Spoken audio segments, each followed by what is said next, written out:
When did you first find out that coming back to Cincinnati was a possibility?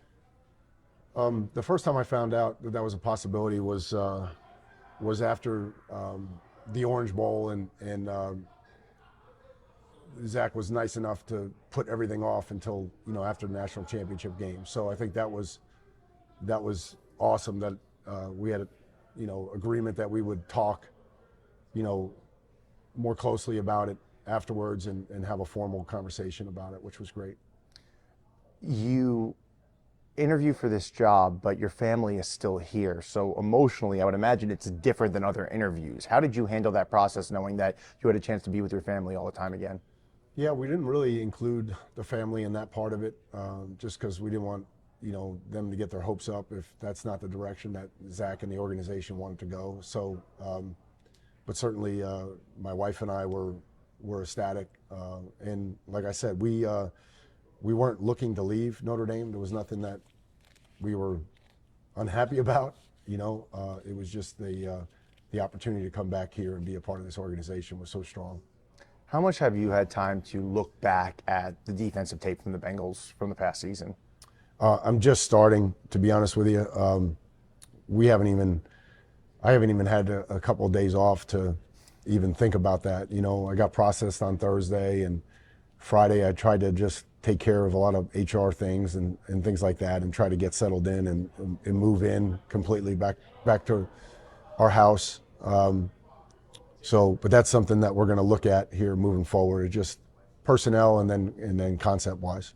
One thing the fans were really frustrated about with the defense this past season was it seemed like players trying to knock the ball out rather than get the ball handler down, not finishing the play, tackling. Where do you fall on trying to force a turnover versus just getting the tackle? Yeah, I would just say I don't want to comment on that because we're trying to be forward looking. I would say just in general, just understanding the opportunities that are avail themselves during a game, and maybe it's more second man in as opposed to going for the strip right away. Whatever the case may be, we'll teach it a certain way, and then obviously at the end of the day, we got to make sure the players are all on the same page in terms of getting the ball carrier on the ground, and then obviously taking it away. Secondly, Come up as a tight end.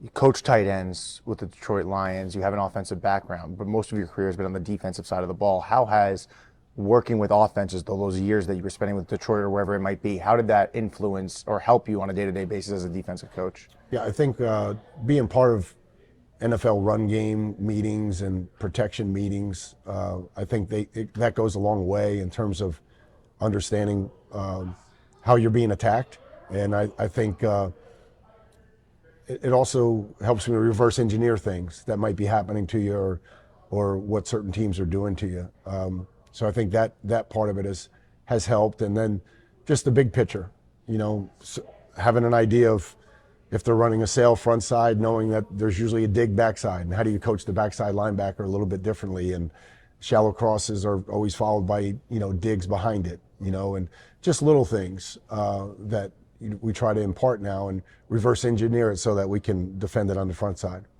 You've coached the game at almost every level, high school, mid-major, Power 5, NFL. Seeing the range of athletes at different ages, what's similar that you translate into the NFL? What's similar? Yeah. That the guys who are passionate about the game, the guys that are continuous learners, that always want to improve, that want to be challenged, and then the guys with the process. I used to share all the time with the guys in college. The guys who make it to the second contract, the guys that see year 7, year 8, year 9 in the NFL, they're all process driven. They're all football savants, if you will. They love the game. They're asking questions. When I was here last time, you'd be getting text on a Tuesday, the off day. You'd be getting text about, hey, how are we going to handle this? What if the Y is on and the back's far? Are we doing this? That kind of thing. So the more guys like that you have in your system, the better you're going to be as a defense.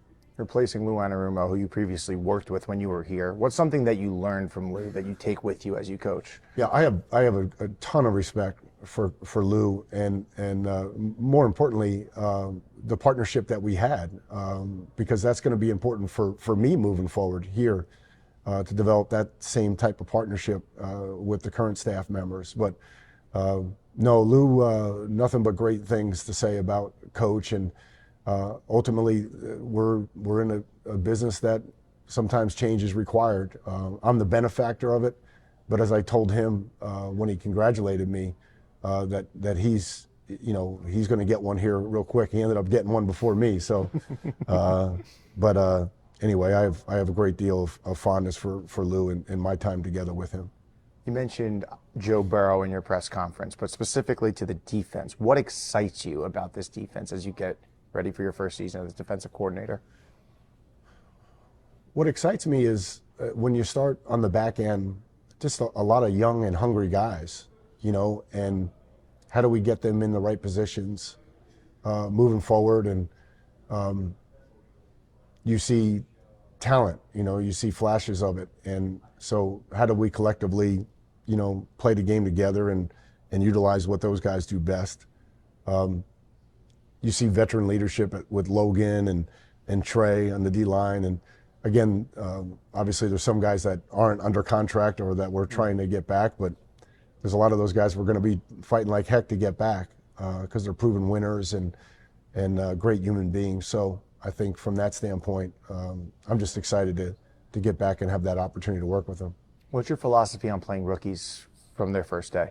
We're not drafting them to sit next to us, so it's really important that, as I said in the big room, just the onboarding is going to be really important. Do we have a great plan? Not just, coach talk, but do we have a great plan to help them make that journey as quickly as possible from, a drafted rookie to someone that can impact the game? And that's our job.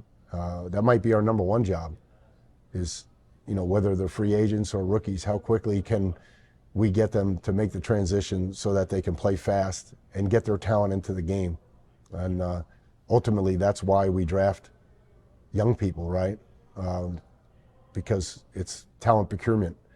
So how do we get that talent in the game? How do we, even if it's slowly but surely, whatever reps that they take, that they can impact the game, that's our job.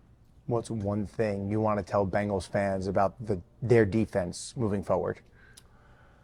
I think the biggest thing is that, that we play with a hunger, we play with a unity, that we play with a passion that's emblematic of the city, and we felt that in the past. And I think we're going to have the leadership to do that.